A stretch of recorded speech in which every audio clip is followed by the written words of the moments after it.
all you beautiful people, and welcome back to In the Mix. My name's Nick Hanson. Alongside me is Isaac Goldblatt. How you doing today? Doing pretty well. Pleasure to be here in the booth with you. And gonna get down to brass tacks about the Des Moines Challenge. Yeah, so we're here at the TruBank Des Moines Challenge presented by Discraft. It is the stop before Worlds, which people are very excited about. But, you know, we've got to get this Elite Series under our belt first. Pickard Park, tell us about it a little bit. Pickard Park is a nice open-style park with lots of different OBs that will challenge your players. But there's a mix of wooden shots and open bomb shots. So you really got to have all types of tools in your bag to get the top score. Yeah, it's nice to see that we have multiple holes under 300 feet on an elite level course and event, because they do require good shot shaping to get the birdie, and there's also plenty of OB that you can have troubles. Yeah, for sure. It's not draining to go par 4, or even like a hard par 5 after one another, where in this you have some ace runs where even right away you can stay refreshed, attack, and have different opportunities. Yeah. So the tournament itself has achieved a record, the most cash ever for a 3-day event. So congratulations on that purse. That's freaking sick. Upwards of $100,000. So congratulations on the sponsorships that you were able to acquire. Thank you for sponsoring the event, all the sponsors out there. But let's get right into it. The event was a little up and down, to say the least. To start at least you could say that. So get into why that is in the first round here. So on our first round, we had a feature card of we had Andrew Fish, Simon Lizotte, Nicholas Antala, and Benjamin Callaway. It was an amazing round one card, and we got all the way through to hole 18, where Simon Lizotte was setting up for his approach to the green. All the other players were ready to put in their putts for the finished round one, and there was a lightning strike, and there was a weather call, and we had to sit. And tell us, you were in a similar boat. You played that day. Yeah, so I played that day, and we actually were the first card, or the last card that fully got done. We were the card right before you, so we were able to actually finish our round. But the call was made, what would you say, about 3 hours later, that they were going to postpone play until the next day? For sure. We were waiting around, figuring out usually a lightning strike means that there's going to be a 30-minute wait. We're going to reevaluate, and that turned into an hour and a half to 3 hours, where they ended up canceling that day to resume play the next day. So to give you some numbers, 27 individuals finished on Friday. And I think there was about 6 cards that still needed to tee off. It was like 7 cards, yeah. Yeah, so at 7 a.m. on Saturday, those cards started teeing off. Everyone that was on the playing field went out to their lie that they had marked the previous day. And they resumed play for what was then day 2, but round 1. Yeah, so some players had to play two full rounds, and I mean, that's some old school golf, and maybe even some of your amateurs out there, you know what it's like to play 2 rounds in one day. Got to remind these pros. Yeah, the elite players, the players that are traveling to the elite events are always playing 1 round event per day, or events that are 1 round a day. So them having to play 2 rounds. Did you hear any grumblings or anything about it? I definitely heard some grumblings. I mean, some players had to deal with different conditions on the first days versus the second. Then the people are certainly tired if you're playing a full round on Saturday morning. Some people had to get up as early as like 5 a.m. to get ready to make sure that they were ready for their tee times. And yeah, you go through the whole day, and you got to suck it up. So, but you got to suck it up and keep working. Yeah. So the full round 1 ended at, we'll say, about noon on Saturday, and after round 1 was completed, we have Matt Orm in the lead at 11 under. Yeah, that was an amazing first round with a 1070 rating. 1070. It's a stellar start to the tournament. However, at 10 down, we have Simon Lizotte and Kevin Kiefer coming right behind him with a 1062. Kevin's on a tear. We had quite a few people at the 9 and 8 down to finish out round 1. But really, it was just about getting through the day because of the conditions. Round two was or rounds. Half of round 1 and 2 on day 2 were pretty hard compared to Friday rounds for most of it until we had that delay. It was windy. It was rainy on Saturday. So yeah, I know when we were out there, even for round 2, later in the day, we had to deal with some rainy conditions. So it's being prepped for that. So these are some pretty good scores, I would say, for that. No, definitely dealing with it on the first day, and then those who came through, it was because of the way that the weather and everything lined up. Everybody stayed on their same cards going into their second round, so there was no rescheduling and shuffling of the cards pending score. So going into round 2, we ended up having basically half the lead card with Nicholas, who was a 9 down, and Simon, who was a 10 down. So those same feature cards, and then you also went out with the same players second round. Yeah, so it's an interesting way for the tournament to play out because, everyone's used to being shuffled. And for some people, it worked out great because, they got to play with people they enjoyed or, they had a good competitive card. I heard some people kind of grumbling about they didn't want to play with people they had played with. On the tour, there are those, groups of people that don't necessarily get along with each other. And, I would say for some players, it was probably a benefit to play both rounds together with these people. And then for some players, they found it as a challenge. No, for sure. You're testing all aspects of your game. Mental is going to really come in. One shout out I want to give before we go into round 2 is Raven Newsom acing hole 3. That was wicked. He hit that on Friday. He only got into like 5 holes on the day. That was his hole 3. Yep. That's that downhill. Got a nice. He had a flick, I believe, that came in, skipped up, and smashed chains. Sick to get on the first day. That's a great hole to ace. I would love to ace that hole personally. But yeah, let's get into round 2. So we're still on Saturday with some playing their full second round of the day. And after we're done, Evan Smith coming in with a 10 down on the day, 10.68 to get himself propelled to the lead, and 18 under par. Simon Lizotte behind him at 17 under par. And then we have quite a few people coming in right behind them. Yeah, at 16 under, we have Robert Burridge, Joel Freeman, and then rounding out a little bit lower, we have Jason Hebenheimer, and some good stacked up following Paul Macbeth, Kevin, and Mason Ford. Yeah, I want to actually stop you right there. Paul Macbeth, let's talk about what he did in that second round. Yeah, second round, he freaking came out guns blazing. He shot a 12 down. 12 down, I don't know what the course record is, but that's definitely fighting. I would say it's got to be either it or close. It's definitely close. He moved up 99 spots. Yeah, 1082 rated round, 99 spots to get himself into the top 10 and back into contention. Yeah, after that second round, that put him back onto Chase card. We had him on for the third round, and he's fighting for that win from Chase card. So the hardest hole on the course for round 2 was hole 1. I played at 0.4 over par.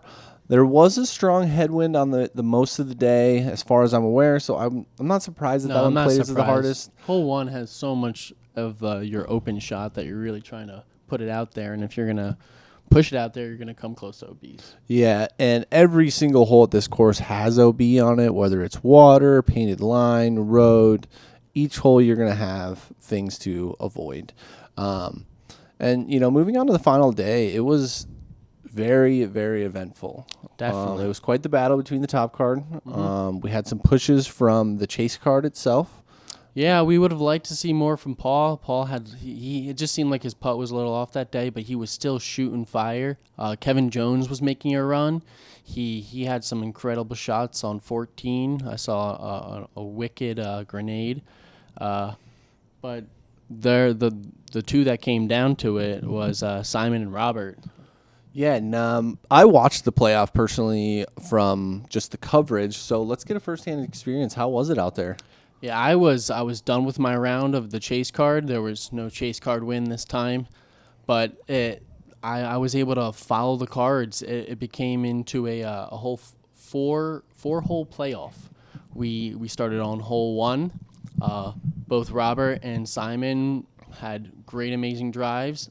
the crowd in Iowa can show up. Let me tell you, there's so many people that were just hooting and hollering and loving it, and everybody was having so much fun. But it went par, birdie, birdie on 3. So after 3 holes, they moved through.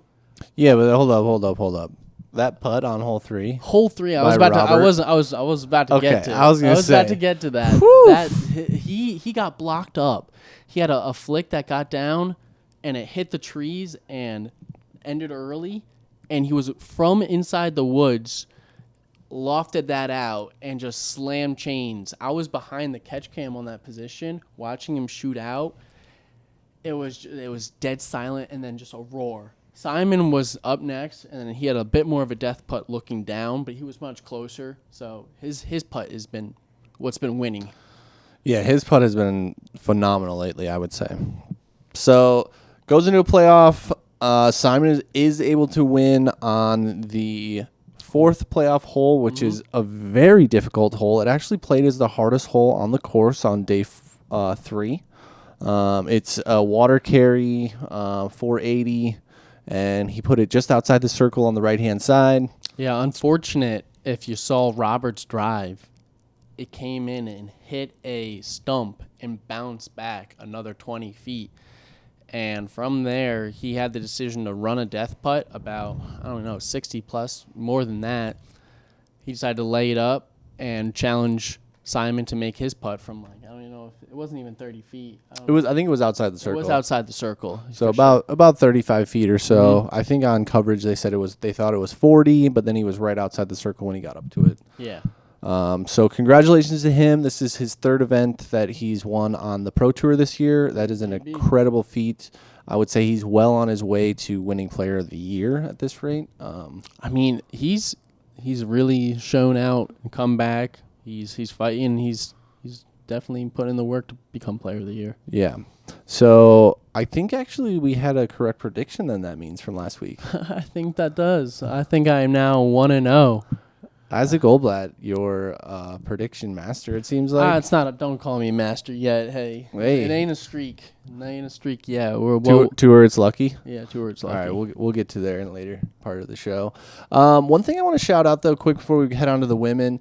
Andrew Marweed once again leading in one of the putting at the elite events. This man, he's got the finesse. This is 3 in a row that he's been leading at least one of the putting categories at the end of the event. This one specifically, he led and gained in Circle 1X. Andrew, I'm going to need some tips on the putting green soon, I think, because anybody can learn from you at that rate, I would say. I mean, he put himself up in contention. He finished, tied for 16th, but there was a lot tied for 16th at 17 down. Definitely going to put you up there in contention. Yeah, we had a lot of competitors that were packed between like 3 and 8, but Simon and Robert kind of just, they pushed away. They were having their own field day. They were in a league of their own on Sunday. A whole nother 6 strokes. It's amazing. So congratulations to them, and let's kick it over to our FPO field. So we're going to go into round... Before we get into round 1, last year we had Missy Gannon who won the FPO field, I believe. And they also had some similar weather problems as this year, but I feel like it wasn't as different, scattered around. Yeah, so let's clarify quick. The women or the FPO field did not have to do the split day, same card. They were a normal event through. They shuffled cards each day. They all got their rounds done on Friday, Saturday, Sunday. So. Yeah, luckily they teed off way before the man. They didn't have to deal with those similar weather problems. Yeah, so I just wanted to add that quick. No, I'll let you sure. get back into it there. We can go into round 1 scores. Coming off a hot round 1 is Kristen Tatar. Continuing her blaze, 1032 rated. So I was trying to look this up, and if you know it, please hit us in the comments with it. What is the highest rated women's round? Round? I don't know, but that has to be close to it, I would think, I think right? that's up there. I mean, Paige probably. Maybe we can look through Paige's stats of some Paige, a cat, yeah. Yeah, there's probably some. I was trying to find it, like just doing some quick Google searches before the show. Yeah, I let didn't us know. find it. Drop it in the comments if you guys know. But if you know it, drop it in the comments because that 1032 out of her is phenomenal. So she's leading the pack at a 9 down. Following that, in tied for second with a 3 down is Evelina, Cynthia, and Kat. That's a 984. So in comparison, another 6 strokes above the field. Yeah, 6 strokes ahead of the field when the tie for second is at a very good score as its own. Like For sure. 3 down on that course for them is, I would say, a great score. So at 2 down, we had Katrina Allen, Valerie Mondahano, Erica Stitchcomb, and Macy Valdez. The hardest hole in the day was 3 and 18, played at a .81 over par. 3 definitely, that's that downhill one, and if you don't have a precise shot through those trees, you're going to get pinched up early, and you're going to be fighting through, so you want to be able to get through. And then 18, that's a long green. There's a lot to chew off there. Yeah, 18 is a hard hole. The MPO also saw difficulty on that hole over the weekend, I would say. Shout out to Kat though on day 1, the only birdie on hole 15. That's a good That's one. a good birdie to get. No, definitely. So on to round 2. We're gonna have Kristen Tatar maintain her lead. Not gonna shoot as hot of a round. Both of the Macy and Evelina will be following, but Kristen will be at 10 down, Evelina at 6, Macy at 3, and then Paige and Kat follow at a -2 and a -1. Yeah, so her 1 down on the round probably to her seemed miserable compared to the previous day, but in all realness, like that's still a good round, 1 down, especially for the conditions they had. Saturday was terrible. It was Yeah, there was a lot. actually. I shouldn't say that. It wasn't terrible, but it was. But out of what they could have been dealing with, there was a lot of wind. Everything changed, and there was like a mist that was coming out. I was just gonna say it was like misting here and there throughout the day. Yeah, like we got a little like hung up on hole 3 when we were out there putting on our rain gear, and then we're just like, it's just misting. Let's not put it on. Oh, let's maybe put it on, and then put it on, and sure enough, then the clouds open up, and then the rain's gone. Yeah. So for them on day 2, hardest hole in the course is 18, playing at a whole stroke over par. It's no surprise. I mean, that one is a lot to bite off. There's a few trees in the middle. I know that they tee off a little bit higher up on the hill, but then there's that large bush in the middle that most people, at least the men, play off around the backside, and you're playing uphill. Like it's a little slanted, and there's a lot of the park style golf that you still have to deal with. Yeah, so it ran away to the tree line, but on the top side there was OB that ran all the way up to the basket and around. And those trees in the bushes were really placed they're really placed well for, good controlled shots. So you either need to take a little off or you need to go for it. And then when you're doing that, you're bringing the OB into place by, pulling it over a little bit, shorting it because you tried to rip on it, all those things. However, we did have 1 birdie on the day on hole 18, and that was Paige Pierce. Woo! Congrats, Paige. So now we'll move on to round 3. Kristen will continue her tear and continue her lead to win. This time she shoots a 5 down. She probably feels a bit better about that. But, I mean, that 9 down is it's incredible. Yeah, that was a course record by a couple strokes, they said. So for sure. So she finishes at 15 down. Evelina will also shoot a 5 down that day. But she follows at 11 down, 4 strokes off. Macy in 3rd and Kat in 4th. Those with a 7 and a 4 down. Very, very impressive rounds for sure. Yeah, we also shout out Kona Panis, -6 on the day to shoot 1,000 rated round, and also the hot round for 3rd round. That propelled her up into the top 10. I think she got solo 9th place, I think. Yeah, so, I think. heck yeah. Good job, girl. Hardest hole in the course again for them was hole 18, playing at .84 over par. That's just about every single round. So, I mean, don't need to say too much more on that. Hole 18 is hard. Yes, very hard. And the finishing hole at that, Jessica Weiss, the only birdie on hole 7 for that final round. Congratulations. Some player stats for you. Kristen Tatar led tee to green. I mean, she's freaking smashing it. She's leading the field. She's got a cannon on her. Yeah, no surprise there. And then Katrina Allen led gain putting and gain putting from circle 2. And Alexis Mandujano led in circle 1 gain. That's very impressive. Coming back in to working on her putting. That's going to push her back up, maybe even spice up her sister to have some competition. Yeah, I always watch them, and I'm just like, it would be so fun to have a sister or, for me, a brother to, like, push you like the Robinsons or for, like, them. Just to, have that person in your corner, but also somebody that you're competing so heavily against. I think it's definitely very fun. Getting awesome, like, to travel with each other. Yeah. So, overall, though, a very good weekend. Once again, the Iowa crowd, thank you very much for showing up the way you did. All the supporters, everybody and anybody that helped with the event. Shout out to Harry Styles, not the singer, but the barber. Let me tell you, I didn't get a chance to get him to fix up my flow, but man, he was giving out cuts to everybody. That shout out. That was freaking sick to see. Yeah, so is that the Pro Tour trying to bring on the availability of like a barber, or was that maybe just like a local thing? I think that's pretty much a local thing. Yeah. No, he's local to the area, passionate about disc golf. I mean, that's what I thought.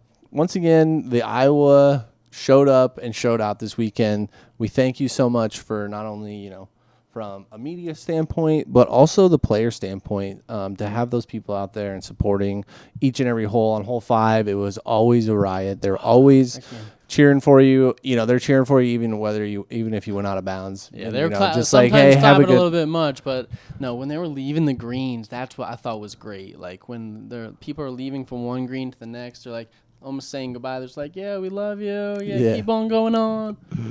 Yeah, that was great. That was really sick. So we're gonna move into our wrap up, but do you want to talk about the wrap up first? Yeah. So should we go with predictions first today? Yeah, I think so. All right. So after your hot prediction from last week, I'm gonna let you lead off. Okay. So you are 1-0. Mm-hmm. Don't fuck it up. No, I don't think I'll do that. I think I'm gonna really think about.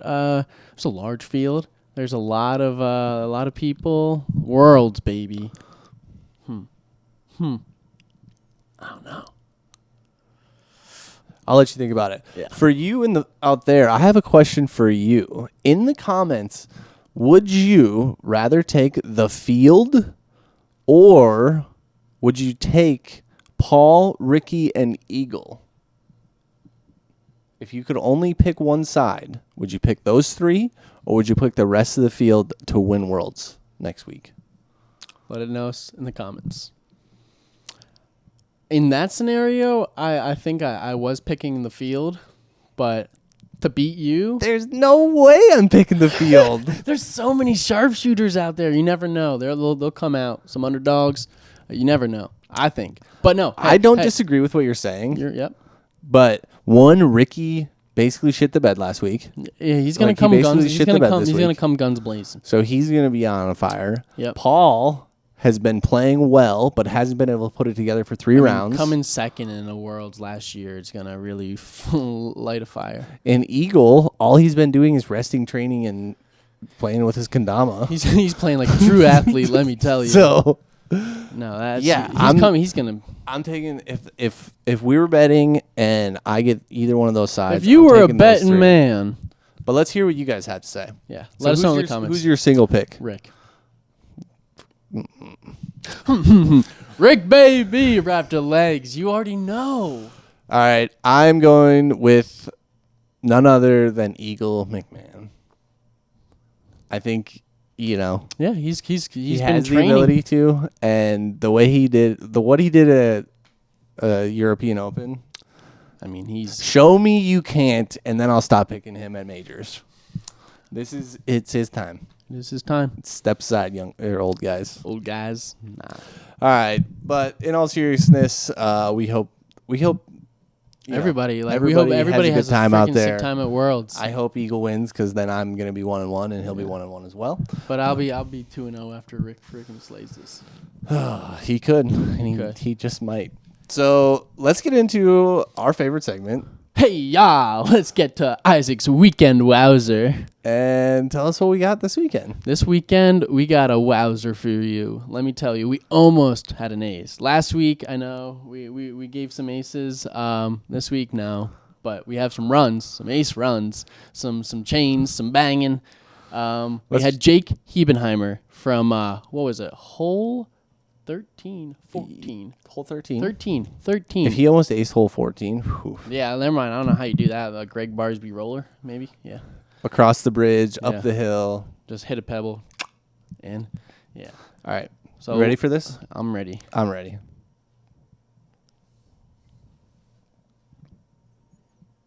Oh, center gap? What? Yeah. Oh, such finesse. Turns. Oh, my goodness. That was my face when I was freaking recording that. Oh. Literally everybody down We gotta there. watch this second One more time. time. If that doesn't hit the basket, though, that's out of bounds, is it not? It's close. It's close. I don't know. There could be some rolls. He'd be pretty close. So that is our weekend wowzer because wow is how it left me. But right after that, we're going to go to our close call because it was on that same hole. My catch cam close call was Paul. Paul, he's just trying to ace it too. He went out with you just saw that clip. He went out wide and high, came in, checked the coverage. I'm looking up, it's trickling through, and just falls down right next to the bucket. And I'm not ready for that. But that was a close call. Competitors out there keeping you on your feet. You're getting good at holding that camera steady when you get these almost aces, though. Heck yeah! I mean, when they hit, I gotta be ready. We gotta be ready. You only get the one chance. If you miss it, you're in I want to trouble. make sure that I get it, so y'all can see it forever. Ooh, I like that. Yeah. Yeah. I mean, Soundbite that. the next week, where are we going? Where are we? We are headed back to Emporia, Kansas. One of the smaller towns we go to, I think it's number one smallest disc golf town. But probably one of the biggest communities. The biggest, man. I think the whole town closes. It's literally like welcome disc golfers. So I'm excited. We're gonna be here for 2 weeks ahead of time. You know, not technically, but not like ahead of the tournament. Just 2 weeks total time. Mm-hmm. Tournament's gonna start next Tuesday, and 5-day event. 5-day event. I mean, there's plenty of stuff coming out. You guys you're gonna see. We're gonna be pushing out a lot of content. There's gonna be some different mixed dubs. There's gonna be all the different Worlds games that you usually see. 5-day event though is plenty of golf to see Ricky win. Keep telling yourself that. Go Eagle, baby. Hey, yeah. All right, folks. Thank you for watching. We'll catch you after Worlds. Keep banging them chains. How we doing? Keep it moving.